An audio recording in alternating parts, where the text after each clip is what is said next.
ನಮಗೆ ಕೆಲವೊಂದು ಸರಿ ಕೆಟ್ಟ ಸಮಯ ಅಂತ ಬರ್ತಾ ಇರುತ್ತೆ. ಏನು ಮಾಡಿದ್ರೂ ಏನು ಕೈಗೆ ಇಟ್ಕೋದೇ ಇಲ್ಲ. ಎಲ್ಲದರಲ್ಲೂ ಒಂಥರ ಕಷ್ಟ, ಒಂಥರ ಕಿರಿಕಿರಿ ಆಗ್ತಾ ಇರುತ್ತೆ. ಇನ್ನು ಕೆಲವೊಂದು ಸಮಯ ನಮಗೆ ಒಳ್ಳೆ ಸಮಯ ಆಗಿರುತ್ತೆ. ಅಂದರೆ ನಾವು ಅಂದ್ಕೊಂಡಿದ್ದ ಕೆಲಸ ಎಲ್ಲ ಆಗ್ತಾ ಇರುತ್ತೆ, ನಮಗೆಲ್ಲ ಒಳ್ಳೇದಾಗ್ತಾ ಇರುತ್ತೆ. ಅದು ಶುಭ ಸಮಯ ಅಂತ ಹೇಳ್ತೀವಿ. ಇನ್ನು ಕೆಲವೊಬ್ರು ನೋಡಿರ್ಬೋದು, ತುಂಬ ಕಷ್ಟಪಡ್ತಾ ಇರ್ತಾರೆ. ಎಷ್ಟು ಕಷ್ಟಪಟ್ರೂ ಅವರು ಮೇಲೇರೋಕ್ಕೆ ಆಗಲ್ಲ.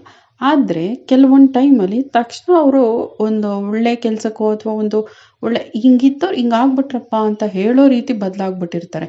ಹೇಗೆ ಬದಲಾದ್ರು ಅವ್ರಿಗೆ ಅವಾಗ ಒಳ್ಳೆ ಟೈಮ್ ಬಂದಿರುತ್ತೆ. ಆ ರೀತಿ ಒಳ್ಳೆ ಟೈಮ್ ಬರಬೇಕು ಅಂದರೆ ನಾವು ಕಾಯಬೇಕಾಗತ್ತೆ.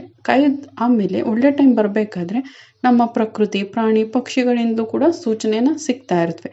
ಅವು ಯಾವ ರೀತಿ ಸೂಚನೆ ಸಿಗುತ್ತೆ ಅಂತ ಒಂದ್ಸರಿ ನಾರಾಯಣನ ಕೇಳ್ತಾರೆ. ನಮಗೆ ಒಳ್ಳೆ ಟೈಮ್ ಯಾವಾಗ ಬರುತ್ತೆ ಅಂತ ಕೇಳಿದಾಗ ಆ ಮನುಷ್ಯನಿಗೂ ಎಲ್ಲರಿಗೂ ಒಳ್ಳೆ ಟೈಮ್ ಬಂದೇ ಬರುತ್ತೆ ಅಂತ.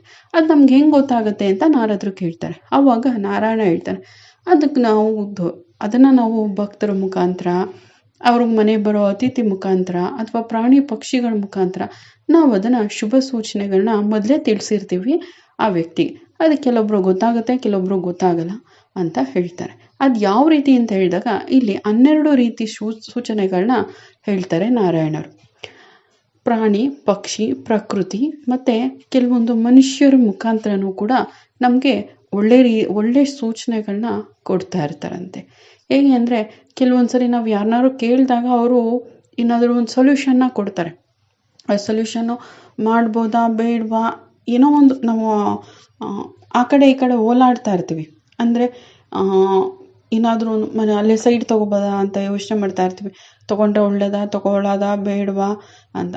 ಆ ರೀತಿ ಯಾವುದೇ ಒಂದು ಕೆಲಸ ಮಾಡಬೇಕಾದ್ರೂ ಒಂದು ಸರಿ ಮೀನಾಮೇಷ ಎಣಿಸ್ಬೇಕಾದ್ರೆ ಕೆಲವೊಬ್ರು ಬಂದು ತೊಗೊಳ್ಬೇಡಿ, ಅಲ್ಲಿ ತುಂಬ ಚೆನ್ನಾಗಿಲ್ಲ ಜಾಗ ಅಂತ ಹೇಳ್ತಾರೆ. ಅಕಸ್ಮಾತ್ ಅದು ತೊಗೊಂಡ್ರೆ ಕಷ್ಟ ಬರ್ಬೋದು, ಅಥವಾ ಕಷ್ಟ ಬರದೇ ಇರೋ ರೀತಿ ಆಗುವಂಥದ್ದೇನೋ ಇರ್ತಾರೆ. ಅಥವಾ ಕೆಲವೊಂದು ಜಾಗ ಒಳ್ಳೆಯದಾಗಿರುತ್ತೆ, ಅದನ್ನು ತೊಗೊಳ್ಳಿ ಅಂತ ಕೂಡ ಹೇಳ್ತಾರೆ. ಅದು ಕೆಲವೊಬ್ಬರು ವ್ಯಕ್ತಿ ಮುಖಾಂತರನೂ ದೇವರು ನುಡಿಸಿರ್ತಾರೆ. ಮತ್ತು ನಮ್ಮ ಬೆಳಿಗ್ಗೆ ಮಲಗಿದಾಗ ಮುಂಜಾನೆ ಕನಸು ಬೀಳುತ್ತೆ. ಕನಸು ಬಿದ್ದಾಗ ಒಳ್ಳೆ ಕನಸುಗಳು ಬಿದ್ದರೆ ಅದರಲ್ಲಿ ನಮಗೆ ಒಳ್ಳೆಯದಾಗುತ್ತೆ, ಮುಂದೆ ಶುಭ ಸೂಚನೆಗಳು ಸಿಗುತ್ತೆ ಅಂತ ಅರ್ಥ. ಅದರಲ್ಲಿ ಏನಾದರೂ ನಾವು ನಡ್ಕೊಂಡು ಹೋಗೋ ರೀತಿ ಏನಾದರೂ ಕನಸು ಬಿದ್ದರೆ, ಅಲ್ಲಿ ಒಂದೇ ಕಡೆ ನಡ್ಕೊಂಡು ಹೋಗ್ತಾ ಇರ್ತೀವಿ ಅನ್ನೋ ರೀತಿ ಕನಸು ಬಿದ್ದರೆ ನಾವು ಅಂದ್ಕೊಂಡಿದ್ದ ಗುರಿನ ಸಾಧಿಸ್ತೀವಿ ಅನ್ನೋದನ್ನು ತಿಳಿಸ್ಕೊಡುತ್ತೆ. ಕೆಲವೊಂದು ಸರಿ ಏನೂ ಕಾರಣ ಇಲ್ಲದ್ರೂ ಸುಮ್ಮನೆ ಕೂತಿರ್ತೀವಿ, ಏನೋ ಒಂಥರ ಖುಷಿ ಆಗ್ತಾ ಇರುತ್ತೆ, ಏನೋ ಒಂಥರ ಖುಷಿ ವಾತಾವರಣ ಇರುತ್ತೆ, ಉಲ್ಲಾಸವಾಗಿರ್ತೀವಿ. ಏನಕ್ಕೆ ಅಂತ ಯೋಚನೆ ಮಾಡಿದ್ರೆ ಕೆಲವೊಂದು ಸರಿ ಕಾರಣನೇ ಸಿಗಲ್ಲ, ಸುಮ್ಮನೆ ಖುಷಿಯಾಗಿರ್ತೀವಿ. ಮನಸ್ಸು ಒಂಥರ ಯಾವುದೇ ಗೊಂದಲ ಇರಲ್ಲ, ಯೋಚನೆ ಇರಲ್ಲ. ಆ ರೀತಿ ಮನಸ್ಸು ಒಂಥರ ಫ್ರೀಯಾಗಿರೋ ರೀತಿ ಅನಿಸುತ್ತೆ. ಥರ ಫ್ರೀಯಾಗಿದ್ದೀವಿ, ಏನೋ ಒಂಥರ ಹ್ಯಾಪಿ ಮೂಡಲ್ಲಿರ್ತೀವಿ ಅಂತ ಅನಿಸುತ್ತೆ.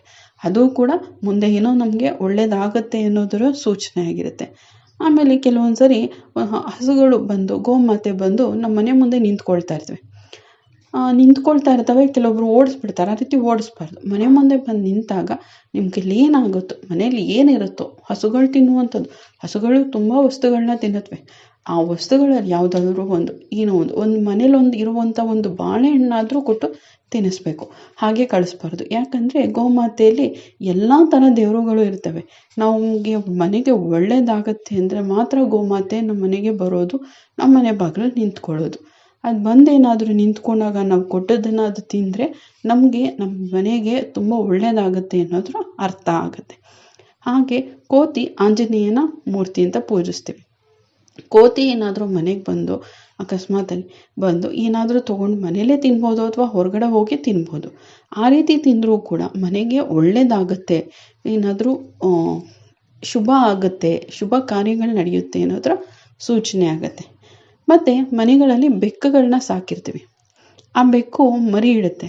ಆ ಮರಿ ಏನಾದರೂ ಮನೇಲೇ ಇಟ್ಟು ಅದು ಮರಿ ಮಾಡಿದ್ರೆ ಅದು ಕೂಡ ಮುಂದೆ ನಮಗೆ ಒಳ್ಳೆಯದಾಗತ್ತೆ ಅನ್ನೋದ್ರ ಸೂಚನೆ ಆಗುತ್ತೆ. ಇನ್ನು ಪಕ್ಷಿಗಳು ಗೂಡು ಕಟ್ತವೆ. ಎಲ್ರಿಗೂ ಗೊತ್ತು ಪಕ್ಷಿಗಳು ಗೂಡು ಕಟ್ಟೋದು. ಅದೇ ಮನೆ ಅಂಗಳದಲ್ಲಿ ಯಾವುದಾದ್ರು ಮರಗಳು ಬೆಳೆಸಿರ್ತೀವಿ ಅಂದ್ಕೊಳ್ಳಿ, ಅದರಲ್ಲಿ ಏನಾದರೂ ಗೂಡು ಕಟ್ಟಿದ್ರೆ ಅದು ಕೂಡ ಮುಂದೆ ನಮಗೆ ಒಳ್ಳೆಯದಾಗತ್ತೆ ಅನ್ನೋದ್ರ ಸೂಚನೆ ಆಗುತ್ತೆ.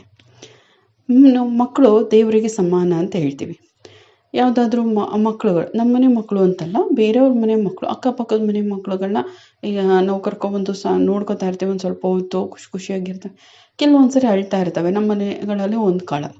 ಅಕಸ್ಮಾತ್ ಬೇರೆಯವ್ರ ಮನೆ ಮಕ್ಕಳು ನಮ್ಮ ಮನೆಗೆ ಬಂದು ಖುಷಿಯಾಗಿರೋದು, ಅಥವಾ ಎಲ್ಲಾದರೂ ಹೊರಗಡೆ ಹೋಗ್ತಾ ಇರ್ತೀವಿ, ಆವಾಗ ನಮಗೆ ಎದುರುಗಡೆ ಸಿಕ್ಕ ಮಗು ಎಲ್ಲ ನಮ್ಮ ನೋಡ್ಕೊಂಡು ನಗ್ತಾ ಇರ್ತವೆ ಅಂದ್ಕೊಳ್ಳಿ. ಅವಕ್ಕೂ ನಮಗೂ ಏನೂ ಗೊತ್ತೇ ಇರಲ್ಲ, ಆದರೆ ಆ ಮಗು ನಮ್ಮ ನೋಡಿ ನಗ್ತಾ ಇರುತ್ತೆ ಅಂದರೆ ಅದು ಕೂಡ ಮುಂದೆ ನಮಗೆ ಒಳ್ಳೆಯದಾಗುತ್ತೆ ಅನ್ನೋದ್ರ ಸೂಚನೆ. ಯಾಕಂದರೆ ಮಕ್ಕಳು ದೇವರ ಸಮಾನ. ಯಾವುದೇ ಮಕ್ಕಳು ನಮ್ಗೆ ಗೊತ್ತಿಲ್ಲದೆ ಇರೋ ಮಕ್ಕಳುಗಳು ಅಥವಾ ಅಕ್ಕಪಕ್ಕದ ಮಕ್ಕಳಾಗಿರ್ಬೋದು ನಮ್ಮ ಮನೆಗೆ ಬಂದು ಆಟ ಆಡೋದು, ಅಥವಾ ಹೊರಗಡೆ ಹೋದಾಗ ಯಾವುದೋ ಒಂದು ಮಗು ನಮ್ಮ ನೋಡ್ಕೊಂಡು ನಗ್ತಾ ಇದೆ, ಅದೇ ರೀತಿ ಒಂದು ಸ್ವಲ್ಪ ಅಲ್ಲಿ ಸಿಕ್ಕ ಮಗು ಎಲ್ಲ ನಮ್ಮ ನೋಡ್ಕೊಂಡು ನಗ್ತಾ ಇದೆ, ಖುಷಿಯಾಗಿದೆ ಅಂತಂದರೆ ಅದು ಕೂಡ ನಮ್ಮ ಮನೆಗೆ ಒಳ್ಳೆಯದಾಗುತ್ತೆ. ಮುಂದೆ ನಮ್ಮ ಮನೆಗೆ ಏನೋ ಒಂದು ಶುಭ ಕಾರ್ಯ ನೆರವೇರುತ್ತೆ ಅನ್ನೋದ್ರ ಸೂಚನೆ ಆಗುತ್ತೆ. ಇನ್ನು ಪೂಜೆ ಮಾಡ್ತಾ ಇರ್ತೀವಿ, ಕೆಲವೊಂದು ಸರಿ ನಾವು ಆಕಳಿಸ್ಕೊಂಡು ಏನೋ ಒಂಥರ ಮನಸ್ಸಿಗೆ ನೆಮ್ಮದಿ ಇರಲ್ಲ. ಆ ಥರ ಇರಬಾರ್ದು. ನಾವು ನೆಮ್ಮದಿಯಿಂದ ದೇವ್ರನ್ನ ಪೂಜೆ ಮಾಡಿದಾಗ ಕೆಲವೊಂದು ಸಲ ಹೂ ಬೀಳುತ್ತೆ, ಮತ್ತೆ ಹೂ ಮುಡಿಸ್ತೀವಿ, ಮತ್ತೆ ಹೂ ಬೀಳ್ತಾ ಇರುತ್ತೆ. ಆ ಥರ ಆದಾಗ ಅದು ಪದೇ ಪದೇ ಹೂ ಬೀಳ್ತಾ ಇದೆ ಅಂದಾಗ ಅದನ್ನು ಮತ್ತೆ ಮುಡ್ಸೋಕೆ ಹೋಗಬಾರ್ದು. ಅದನ್ನು ನಾವು ನಮ್ಮ ತಲೆಗೆ ದೇವರ ಆಶೀರ್ವಾದ ಅಂದ್ಕೊಂಡು ಹೂ ಮುಡ್ಕೋಬೇಕು. ಅಥವಾ ಹೂ ಮುಡ್ಸಾಗಿರುತ್ತೆ, ಪೂಜೆ ಮಾಡ್ತಾ ಇರ್ತೀವಿ, ಆವಾಗ ಹೂ ಬಿದ್ದರೂ ಕೂಡ ಅದು ಶುಭದ ಸಂಕೇತ. ದೇವರು ನಮಗೆ ಏನೋ ಒಂದು ಒಳ್ಳೆಯದಾಗತ್ತೆ ಅಂತ ತಿಳಿಸ್ತಾ ಇರೋ ಸಂಕೇತ ಆಗಿರುತ್ತೆ. ಅಥವಾ ಯಾವುದೋ ದೇವಸ್ಥಾನಕ್ಕೆ ಹೋಗಿರ್ತೀವಿ, ಅಲ್ಲೂ ಕೂಡ ಏನೋ ಕೇಳ್ಕೊಂಡಾಗ ಅಥವಾ ಏನೋ ಪೂಜೆ ಮಾಡಿಸ್ತಾ ಇರ್ತೀವಿ, ಅಲ್ಲಿ ಕೇಳ್ತಾ ಇದ್ದಾಗ ಹೂ ಬೀಳ್ತು ಅಥವಾ ಗಂಟೆ ಶಬ್ದ ಆಯಿತು ನಾವು ಕೇಳ್ಕೊತಾ ಇದ್ದಾಗ ಅಂತಂದರೆ ಅದು ಕೂಡ ಎಲ್ಲ ಶುಭದ ಸಂಕೇತವಾಗಿರುತ್ತೆ. ಇನ್ನು ಪುರುಷರಿಗೆ ಅಂದರೆ ಗಂಡಸರಿಗೆ ಬಲಗಣ್ಣು ಅದರಿದ್ರೆ ಮತ್ತು ಹೆಣ್ಮಕ್ಳಿಗೆ ಸ್ತ್ರೀಯರಿಗೆ ಎಡಗಣ್ಣು ಅದರಿದ್ರೆ ತುಂಬ ಒಳ್ಳೆಯದಾಗತ್ತೆ ಅನ್ನೋದ್ರ ಸೂಚನೆ. ಅವ್ರಿಗೇನೋ ಒಳ್ಳೆಯದಾಗತ್ತೆ, ಮುಂದೆ ಏನೋ ಒಳ್ಳೆ ಶುಭ ಸಮಾಚಾರ ತಿಳಿಯುತ್ತೆ ಅನ್ನೋದ್ರ ಸೂಚನೆ. ಮತ್ತು ನಾವೆಲ್ಲರೂ ಹೊರಗಡೆ ಹೋಗ್ತಾ ಇರ್ತೀವಿ, ಕೆಲಸಕ್ಕೋ ಅಥವಾ ಏನೋ ಒಂದು ಕಾರ್ಯದ ನಿಮಿತ್ತ ಹೋಗ್ತಾ ಇರ್ತೀವಿ, ದೇವಸ್ಥಾನಕ್ಕೋ ಅಥವಾ ಯಾರ್ದೋ ಮನೆಗೋ ಅಥವಾ ಯಾವುದೋ ಶುಭ ಸಮಾರಂಭಕ್ಕೋ ಅಥವಾ ಆಫೀಸ್ಗಳಿಗೆ ಹೋಗ್ಬೋದು, ವ್ಯಾಪಾರ ವ್ಯವಹಾರಗಳಿಗೆ ಹೋಗ್ಬೋದು, ಯಾವುದೇ ಒಂದು ಕಾರ್ಯಕ್ಕೆ ಅಂತ ಹೊರಗಡೆ ಹೋಗ್ಬೇಕಾದ್ರೆ ಅಲ್ಲಿ ಹಸು ಅಂದರೆ ಗೋಮಾತೆ ದರ್ಶನವಾದರೆ ಅಲ್ಲಿ ಗೋಮಾತೆಗೆ ನಮಸ್ಕಾರ ಮಾಡ್ಕೊಂಡು ಹೋಗಬೇಕು. ಯಾಕಂದರೆ ಕೈಯಲ್ಲಿ ಏನೂ ಇರಲ್ಲ, ಅಟ್ಲೀಸ್ಟ್ ನಮಸ್ಕಾರ ಮಾಡ್ಕೊಂಡು ಹೋಗಬೇಕು. ಹೋದರೆ ಅದು ಏನು ಮಾಡ್ದೇನೆ ನಮಸ್ಕಾರ ಮಾಡಿಸ್ಕೊಂಡ್ರೆ ನಮಗೆ ಒಳ್ಳೆಯದಾಗತ್ತೆ ಅಂತ ಅರ್ಥ. ಮತ್ತು ಅವಾಗ ಸಾಧು ಸಂತರು ಏನಾದರೂ ಸಿಕ್ಕಿದ್ರೆ ಅದರಲ್ಲೂ ಸಿಕ್ಕಿದ್ರೆ ಒಳ್ಳೆಯದು, ಅದರಲ್ಲೂ ಅವ್ರ ಆಶೀರ್ವಾದ ಏನಾದರೂ ಸಿಕ್ಕಿದ್ರೆ ಮಾತ್ರ ಇನ್ನೂ ತುಂಬ ಒಳ್ಳೆಯದು.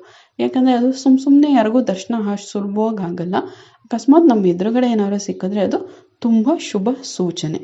ಆಮೇಲೆ ಸಾಯಂಕಾಲದ ಸಮಯದಲ್ಲಿ ಯಾರಾದ್ರು ನೀರು ತುಂಬಿದ ಕೊಡ ತಂದುಕೊಟ್ರೆ ಅಥವಾ ಹಾಲು ತುಂಬಿದ ಪಾತ್ರೆ ತಂದುಕೊಟ್ರೆ ಅಥವಾ ಯಾರಾದರೂ ಏನಾದರೂ ಒಳ್ಳೆಯದಾಗಿದೆ ಅಂದ್ಬಿಟ್ಟು ನಮ್ಮ ಮನೆಗೆ ಸ್ವೀಟ್ಸ್ ತಂದುಕೊಟ್ರೆ ಅದು ಕೂಡ ಮುಂದೆ ನಿಮ್ಮ ಮನೆಗೆ ಒಳ್ಳೆಯದಾಗತ್ತೆ, ಒಳ್ಳೆಯದು ಬರುತ್ತೆ ಅನ್ನೋದ್ರ ಶುಭ ಸೂಚನೆ ಆಗಿರುತ್ತೆ.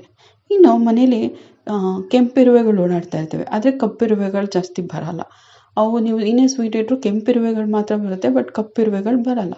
ಅಕಸ್ಮಾತ್ ನಿಮ್ಮ ಮನೇಲಿ ಕಪ್ಪಿರುವೆಗಳೇನಾದರೂ ಓಡಾಡುತ್ತವೆ ಅಂದರೆ ಅದು ಕೂಡ ನಿಮ್ಮ ಮನೆಗೆ ಧನಾಗಮನ ಆಗುತ್ತೆ ಅಂತ, ಏನೋ ಒಂದು ಒಳ್ಳೆಯದಾಗತ್ತೆ, ಎಲ್ಲ ವ್ಯವಸ್ಥೆಗಳು ಸುಗಮ ಆಗುತ್ತೆ ಅಂತ ಸೂಚನೆ ಆಗುತ್ತೆ. ಇದಿಷ್ಟು ನಮಗೆ ಒಳ್ಳೆ ಸಮಯ ಬರುತ್ತೆ ಅನ್ನೋದರ ಸೂಚನೆ. ಯಾವುದಾದ್ರೂ ಒಂದು ರೀತಿ ದೇವರು ನಮಗೆ ಮುಂದೆ ನಿಮಗೆ ಒಳ್ಳೆಯದಾಗುತ್ತೆ ಅಂತ ಹೇಳ್ತಾ ಇರೋ ಸೂಚನೆ ಆಗಿರುತ್ತೆ. ಇದು ನಿಮ್ಗೆ ಇಷ್ಟ ಆಗಿದೆ ಅಂತ ಭಾವಿಸ್ತೀನಿ. ಇಷ್ಟ ಆಗಿದ್ದರೆ ವಿಡಿಯೋನ ಲೈಕ್ ಮಾಡಿ, ಹಾಗೆ ನಿಮ್ಮ ಫ್ರೆಂಡ್ಸ್ ಆ್ಯಂಡ್ ರಿಲೇಟಿವ್ಸ್ಗೂ ಕೂಡ ಶೇರ್ ಮಾಡಿ. ಇನ್ನೂ ಯಾರು ನನ್ನ ಚಾನಲ್ನ ಸಬ್ಸ್ಕ್ರೈಬ್ ಮಾಡದೆ ನೋಡ್ತಾ ಇದ್ದೀರೋ ಅವರು ಸಬ್ಸ್ಕ್ರೈಬ್ ಮಾಡ್ಕೊಳ್ಳಿ. ಕೇಳಿದ್ದಕ್ಕಾಗಿ ಧನ್ಯವಾದಗಳು.